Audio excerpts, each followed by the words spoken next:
Hey everyone, welcome back to the Real Estate Podcast. I'm Jared Sawyer. I spent over 22 years in the mortgage world working alongside some of the best real estate agents in the industry, the ones who care about the systems, the clients, and doing the right things the right way. My goal on this show is to simply show real conversations with the people shaping where the real estate market is headed and exploring how we can partner together to make the process easier and smarter for buyers. I'm really excited for my guest today. Alexander Prewitt has come on the show. He's one of the Valley's true top producers, consistently closing more than 200 homes a year. Alex has been featured on HGTV, Fox, and CBS, as well as some other locations as well, recognized by the business journals 40 Under 40. But what stands out the most about my conversation I had previously with Alex is how much his systems, his marketing, his vision has really reimagined how homes are sold. Alex, pleasure to have you, man. Thank you for making time today. Let's go ahead and jump right in here. So let's start low and slow here. For those that don't know your story, how did you get started in real estate? Why in the world would you pick real estate? Is everything okay with you? Hey, Jared. Yeah, very happy to be here. And what a great question. I don't know. I might have some issues. That's why I've stayed in real estate for so long. So might have some issues. No, my journey is interesting. I often compare it to if anybody's ever worked in like a restaurant or a business where they started from the ground up and they were a busser or a waiter, or heck, even a dishwasher, and they grew all the way up to become a restaurant owner. That's kind of my story in real estate. So I started right out of college. Didn't necessarily plan to go the real estate route. Jumped in, was finishing up my time at U of A. Didn't quite know where I was going to go. To keep it short and sweet, I had a mentor who used to visit me at the restaurant that I bartended at. He was in commercial real estate. He said, "You should go do real estate." I said, "You're crazy. That sounds weird. Sounds stupid. It's not what I wanted to do per se." And it was a different time. It was 2011, I think, 2011. So the land of foreclosures, short sales. People weren't dancing on TikTok and doing home tours on Instagram, and it certainly wasn't iconic to be in real estate, right? It was different. So what did I do? I jumped in, and I got paid a minimum wage job to put up signs, lock boxes in Arizona's 110-degree heat. And that's what I did, right? I worked, got my feet wet, worked for a broker, and kind of grew from there. And then eventually joined teams, grew my own teams, and kind of cut my teeth on short sales and foreclosures.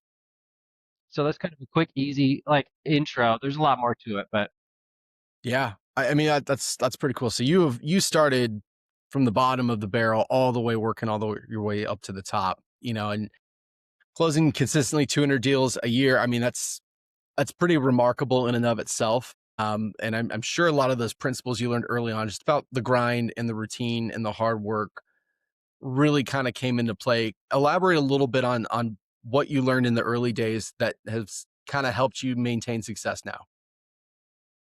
yeah. And I think um, back to the restaurant analogy, oftentimes I see being somebody who I mentor hundreds of real estate agents. I've hired, I've seen a lot of people come into the industry. The way I got in, I really did learn from the ground up. In-depth understanding of comparable properties, listing, selling, right? A lot of people come in, they join a team, and they don't necessarily get a ground up understanding of a career. They're more focused on Instagram, videos, TikTok, right? And that's great. I'm all over social media, but I think one of the biggest things I learned the power of consistency, systems, and sales. Sales is kind of a lost art in real estate, right? I think there's a lot of people in our industry now who don't really understand we're salespeople. We sell homes, Right. right? It's okay to embrace being a salesperson. No, it's really good. What goes along with that too, being a salesperson is also having systems. And in our previous call, I really loved that you really have a system down. Looks like proximity systems and marketing is being really your big three. For some younger real estate agents that are maybe listening, or people that are newer to the business, without sharing too much of your secret sauce, would you mind breaking down a little bit about the big three that you practice, what those means to you, and really how you've been able to maintain that consistently in your career? Yeah. Again, big three: systems, marketing, and sales. And I'll share everything. The thing is, I share my sauce all the time. I'll be on a call. Shameless plug. It's free this Friday. If you follow Jared, I'm sure I'll give him the link. But I share everything because truth is most people don't even do what I teach, right? And there's so much. So systems, marketing, sales, systems as a new agent, you want to go back and look at all of the other companies that you use, your barber, or maybe your girl, your hairstylist, your car dealer, right? When you book an appointment to get your hair done and your nails done, or your barber shop, or heck, a restaurant, you get what? A confirmation text, a confirmation email. Maybe you even get anything more like, we're excited to see you. Yet, if I went out right now in Phoenix, almost any market, and I booked a showing or a listing appointment, would I get that same level of systems confirmation service? Highly doubtful, right? If I picked a top 1% Instagram agent, I said, hey, I want to go see this house at 5 o'clock. There's very unlikely I'm going to get a text confirmation, email confirmation, a personalized video. Hey, Jared, I'm excited to see you at 5 o'clock today. I'll be there at 4:30. I'll have everything ready. Right. So those are the kind of systems I would encourage a new agent to think about is how do you want to be perceived when you actually show a house, when you meet a seller, right? All of this stuff is so underrated. And when you actually get into the business, nobody teaches it, and it's very rarely done, especially when agents get busy. They don't do these types of things. So there's a little bit of secret sauce. If you wanted to take action now as an agent, you can use something like Calendly. Calendly rate system where you can build some of the systems that I'm sharing, right? You could plug in a YouTube video that goes out anytime you show a house that tells your buyers what to expect, how the showing is going to go, what kind of service they can experience, right? And that right there is going to differentiate you from almost everybody. There you go. There's some gold right there. Beautiful. And thank you for sharing. I appreciate you being open enough to share your secret sauce. And it's a shame that people jump on these calls with you, go through this, see the success you're having, and then you share what to do, and then they don't follow through on it. So if you're listening to this or watching this, please follow through. Alex would like for you Yeah, to do yeah, that. absolutely. Yeah. Just think about it like, okay, if I was going to go look at a house, how cool would it be if I got a text and an email? Imagine you're a first time buyer and you never even looked at a house. You don't know what to expect. You're excited, maybe a little nervous. Is the realtor going to try and close you or pressure you? Or like, what do I do? What do I wear? What do I need? So many questions. Yeah, realtors don't do that. We're like, sign the buyer broker. I'll see you there. It's the same with going to somebody's house to discuss selling it. Even more important, we think, especially this is great for veteran agents, right? You guys are the worst at this because you've done it before. You've been to somebody's house. This person, maybe they're a first time seller. They have no idea what you're going to do. Are you going to show up on time? Are you going to talk about commission? How much do you charge? What is their home? There's all these questions. If you can reduce their anxiety by providing like certainty, clarity, stability through the systems, your closing rate goes up. And then you get 5-star reviews, referrals before you've even closed them, right? These are systems, consumer facing systems. And then when you get into the business on the backside, you need your internal systems. How do you provide that service? Give the weekly updates, the great, here's another piece of gold.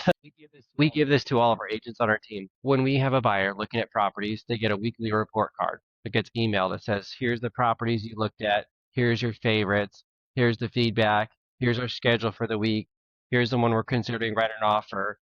Like cool systems to create that, keep the ball moving down the court. Hopefully that makes sense. It makes total sense. I think anyone listening would be wise to apply that, not just for the real estate business, but any business they happen to be in. I mean, staying in front of your client, holding them by the hand and walking them through every single step of the process is fundamental, and I feel like so often when you're working for yourself, you often get away from some of those fundamentals. And so it's really difficult.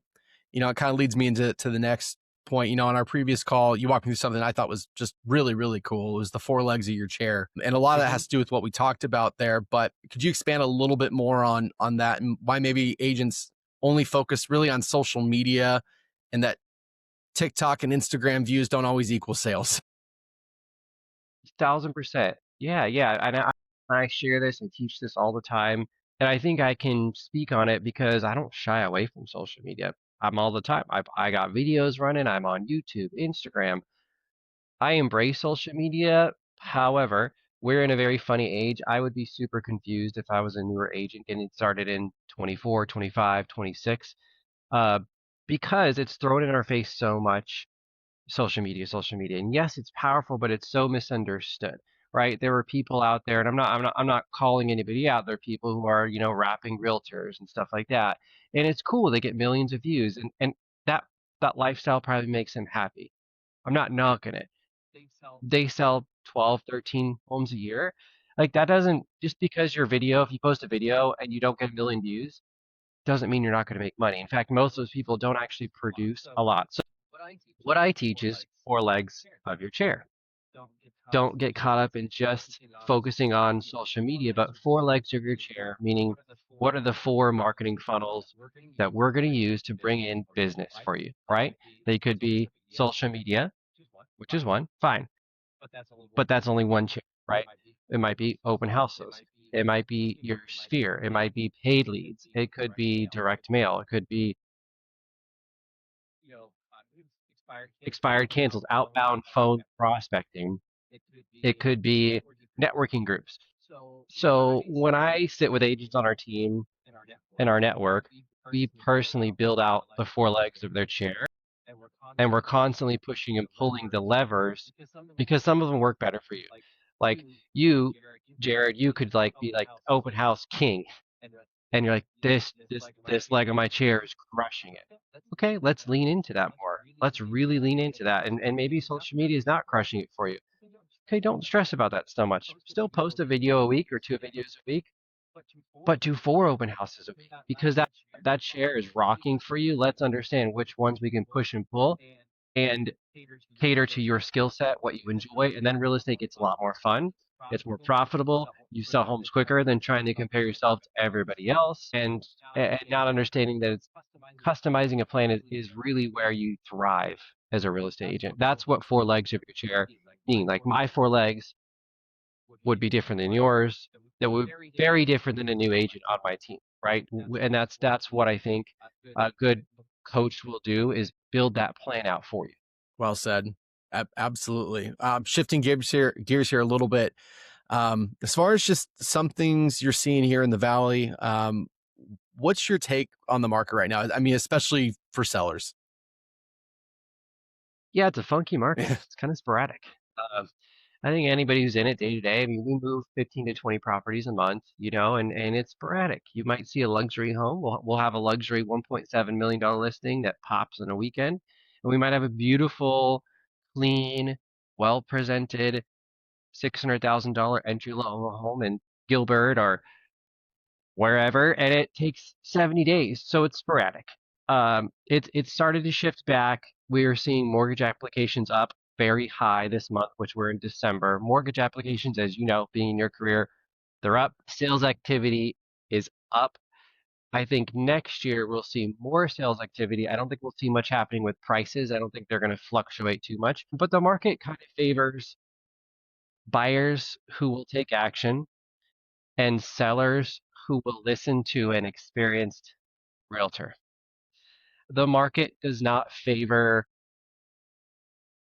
clients who don't have a good relationship with a realtor, meaning a seller who's like, I'm going to list it where I want to list it, no matter who I hire, I'm going to do this, right? If you're a seller, you have an experienced veteran agent, and you listen to them, you're going to sell your house. If you have a buyer, you're probably going to be able to get a house under market value with seller concessions, and meaning take action. Don't be afraid of the media. Don't be afraid of all this doomsday stuff. Go take action and you'll get a really good deal. So that's kind of how I see it right now. So, I mean, you've said before in our previous calls, the traditional listing process is really broken. And before we did into that and what you're building, what do you think is the most outdated about how homes are being sold in the modern day? I think a lot of it is knowledge and understanding of marketing. So the outdated process, like I could go really on a wormhole for you guys, but I won't because that'll take us hours. But the way we started showing homes came in like, I don't know, the 1930s, 40s. So it's really the traditional method is something that is convenient for realtors, not agents, like showing homes on a 30-minute or a 1 hour notice, right?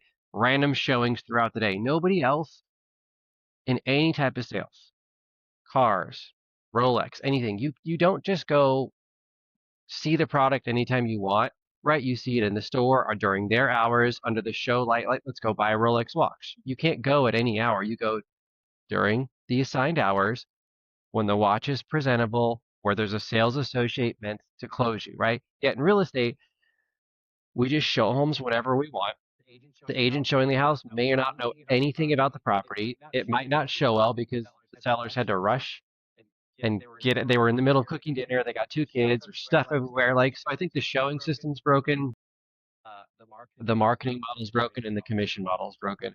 Marketing is something that will always make people money in any industry, right? But now our marketing is throw it on the MLS, um, but make a video, but make the video have as much crazy transitions as we can, so my Instagram profile looks cool. Well, it's true. It's Yeah. like the house is gonna explode and it's gonna zoom in and out all over. Yet, if I was a consumer watching that video, like I didn't even really get a feel for the floor plan. Yeah, that was cool, all these special effects, but that's not really marketing the house. It's marketing yourself. So most agents spend more time and money marketing their own brand than actually the house. That's why I think it's broken, right? And commissions, we hide behind commissions because we're too afraid to write down on a piece of paper what they're actually going to pay. So we say 3%, 2.5%. We hide behind it. We don't explain where it comes from. So those are my takes. I think the last thing, and I think this would be great for a new agent to hear. If you ever have a conversation with a really experienced wholesaler, I know realtors hate wholesalers, so this might piss some people off. Somebody who's been wholesaling for a few years can run circles around a traditional realtor in knowledge, like about comping properties, talking to sellers, marketing, sales, real estate knowledge. I hate to say it, but they can run circles around a traditional realtor. Traditional realtor knows MLS, Instagram, and Supra and showings. That's it, right? So our knowledge has been limited because we don't go outside the MLS box. We just stay there, right? So I wholesale, right? I learn more, and I teach my agents to be able to build wealth that way, learn more about real estate than just the MLS. So there's a lot of things I think with the traditional model that are broken. Thank you for sharing and going into that. I tend to agree completely. Stuff that started almost 100 years ago. I mean, we've had a lot of advancements in society since the 1930s. You would think that real estate would come with it, right? So, yeah. So what's been really working for you lately? And I mean that, and I lead with another question too. You shared on our last call that we had a really cool example of storytelling with your holiday cookie boxes. That really resonated with me. I thought that was really cool what you're doing. Can you walk our audience through that a little bit? Yeah, yeah. So this year, instead of doing a holiday event or giving out pies, like everyone loves to go give out pies from Costco, I don't know why, who decided that was the thing. We decided to get a bunch of gourmet like cookies and cute boxes with a note inside the box. I paid for our whole team to go do this. So we went across the valley and we gave these gifts, but we also put our clients on camera. And we asked them, what do they love about the holidays? Do they have any fun traditions? And then the last one is the storytelling thing. And the question is so powerful, which will resonate with our audience, our leads, our sales funnels is what is it like now enjoying the holidays as a homeowner versus a renter, right? That rings a bell with people. When people see that on my Instagram, on my YouTube, on my email campaigns, hey, next year in 2026, you could be enjoying Christmas in your own home instead of renting, just like this family, right? And that's a powerful connection. It makes our clients feel special because we get to highlight them, we get to interview them, put them on camera, and then so it's a win-win-win. We bring them a gift, we highlight them, we showcase our proof that we're good at what we do because we're showing the world, hey, look at all these families, all these cookie video, damn, they got all these families that have been closing, and then it's These people actually loved the fact that they bought a house. It wasn't that scary. They were first time buyers in 2025. They weren't that scared, right? So that's what the cookie thing was, and I think it worked really well. So what sort of reactions did you get from the clients exactly? Was it kind of an ambush, or did you tell them that you were coming? I told them I was coming, and they all liked it. I just said, "Hey, I'm gonna come bring you some cookies, and I really want to share your story on camera and ask you some fun holiday questions." Oh, that's Yeah, great. yeah. So you talked a lot about storytelling, how that connects better than just sold posts or how many units you've moved per year. What do you think the difference between storytelling and just posting accolades does for a consumer looking for a real estate agent? Yeah, I think consumers want I learned this at my last brokerage, they want trust, certainty, safety, and accolades are cool. Most of them are fake. I mean, just truth. Most of our real estate accolades are fake, like half the stuff you see, like, oh, whatever, it's you bought that award, right? But it's true. Realtors buy I don't know why we buy awards, but that doesn't really show. That's not what I would call outcome driven language. Everything that I teach our team is about either world-class language or outcome-driven language. So our conversations, our posts, like what's the actual outcome of this post, right? What kind of language would move somebody to the specific outcome that you're looking for, which is make the decision to take control of their life and finally buy a house. Posting some award or just soul, it doesn't change their mental space. They still have the same view on the market. They don't have any change. But if you post something that resonates with other people, they're like, "Oh, that family reminds me of me. We're in the same situation. Maybe we could actually do it." Right? It's beautiful, man. So that's where I think the Yeah. power is. Yeah. I mean, oftentimes to sharing your story, I mean, it's more than just sales. You're having an actual conversation with somebody. You're making that connection. You're reminding them that you're also human and sharing other client stories and how they did it. They connect with those clients too. So I think it's absolutely powerful and the way to go. Looking into 2026, got a big year coming up for you. You shared some goals on the last conversation we had. You're looking to add some more agents and you're looking to hit a few more deals this year and kind of stretch some things there. What sort of agents are you looking for to be the right fit for with what your focus is and where you guys are headed this year? Yeah, I'm looking for serious agents who are coachable. That's it, just coachable. Like I can take a brand new agent and get them into production in 30, 60 days. I just want agents that are coachable team players. In fact, we're going to throw out you'll see it eventually. We're going to do a post before the year end looking for new agents that will take our challenge. This is a little crazy, but I put my money where my mouth is. If they take our challenge, join our team, and they don't make 100K in 2026, we'll pay them 10 grand. Yeah. I'll put my money where my mouth is. Like other team leaders won't do that. I will. And the cool thing is this is not a team where you just come in and work Zillow leads for a low split. It's like we build people's skills. Like if you came in and you take this challenge and you do everything we teach you, you will make six figures, you'll make 100K, 100%, right? And it's not that hard. It's just consistency. We track everything for you, we give everything. So that's one of our plans is to launch that. I probably will only take two or three people. Like we don't really openly recruit, which keeps our team culture really safe, really protected. We don't have a lot of like bad apples. So that's one of our plans. We did launch our off-market team for doing wholesaling. So we give our realtors, our agent partners the opportunity to wholesale if they want to do wholesale deals, which I think is it's a cool opportunity. If they run into somebody whose house smells like you know what, and it's not a retail listing, normal traditional realtors don't know what to do with it. Like they can't not only can they not help the seller, they're pretty much worthless. Like a traditional realtor cannot do much other than like call some cash buyers, whatever. But if you can really learn to be a wholesaler, you got to take your realtor hat for a minute and be like, what's really going to help this family? Their house is trashed. Like they need to be out of this, right? Instead of thinking, how can I list this and make a commission? Let's dispo this. We're teaching that on a higher level. That's part of our plan. Transition a little bit more to you specifically, not just about the business, but what's the most important value that you've learned over your career that really kind of guides your your decision making and when you are making business decisions to either take on a client or bring on a new agent? I think it's keeping the promises to yourself, because then you can have this inherent confidence no matter what you're going to do. If you just, my value is just keep the promises I make to myself.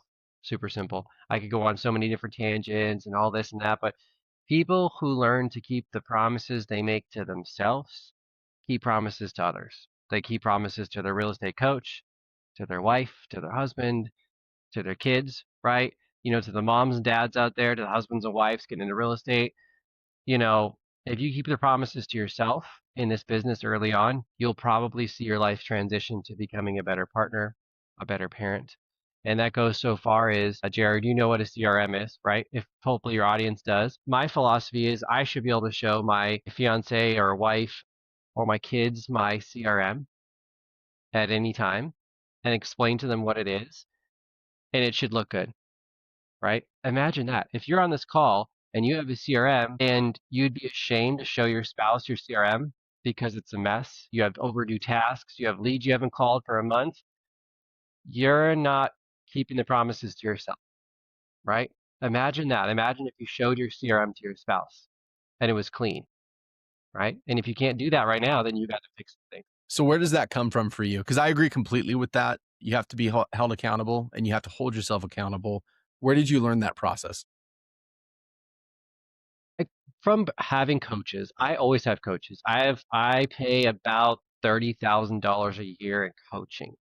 $30,000 a year in coaching. I have coaches. I have coaches. And also, I have this extreme gratitude for everybody's ever mentored me, which I don't know if it's the generations we're in, but like, I don't know if that's as prevalent as used. Like, my very first true real estate coach back when I was in Tucson, we're not the same brokerage. We don't work together anymore, but I still talk about him all the time. This was like 10, 12 years ago, right?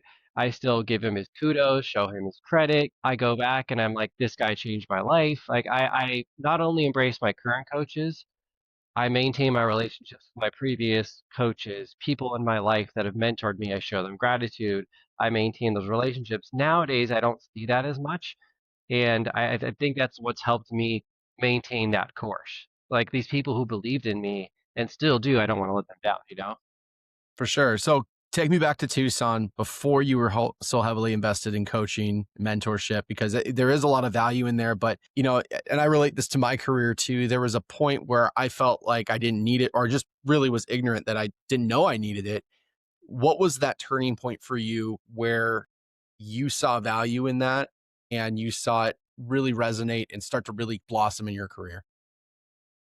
Yeah, and I'll even shout out the coaching program. I'm not in it anymore. It was good for that chapter. I joined what's called the core coaching program. A guy named Rick Ruby. I'm sure they're still around. I don't know what they do. I'm not plugging them. I don't. It's been a long time, but I was the agent who was winging it off of pure like white knuckle relentless working and a little bit of charm and charisma. I worked a lot. I sacrificed everything my first 3 or 4 years. I don't see people maybe I'm just sounding like the grumpy old guy, but I don't see agents sacrificing what I did. Like, I skipped happy hours. My favorite thing in the world is U of A, like basketball and football, because I lived in Tucson, right? My first 3, 4 years, I didn't go to the U of A basketball games. I didn't go to the football games. I didn't go out on the weekends. I grinded, and I was selling 3 to 4 deals a month. My first year, I sold 41 homes, Wow. but not a lot of organization, not a lot of systems, right? A little. I probably gave like good, average service, not really 5 star. I give myself like a 3 star, and I had somebody suggest the coaching, and that took me from the 3 to 4 deals a month to the 5 to 8 a month, and organize. I learned about P&Ls, budgeting, all the financial side of your business. I learned, and I never learned it before. I was just winging it, selling homes, making money, and like running all over the place. Yeah, and the coaching calls were pretty rigorous. If you didn't turn in your homework, you would get fined $250 and would go to charity. Yeah, I got fined a lot the first 6 months. So I did. I stuck. bad. So young charismatic guy running around Tucson. You did 41 deals your first year, which is nothing to scoff at. That's a lot of hard work. You said white knuckling it. What was that moment where you realized I'm not enough by myself the way I've been doing it?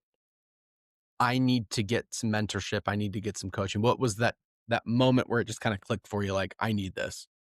I think it's where I felt so scattered and not progressing. I'm like, God, I'm selling homes, but I don't have that much free time. My buddies who work at Raytheon or whatever are making like okay money, but then they have their weekends off and their nights off. I'm like, I'm just tired of this, man. Like I gotta figure something out because tired of working 7 days a week. I'm not progressing. I'm hitting a financial ceiling. Yeah, I'm making good money, but like I don't really love the quality of my life. There's got to be something better.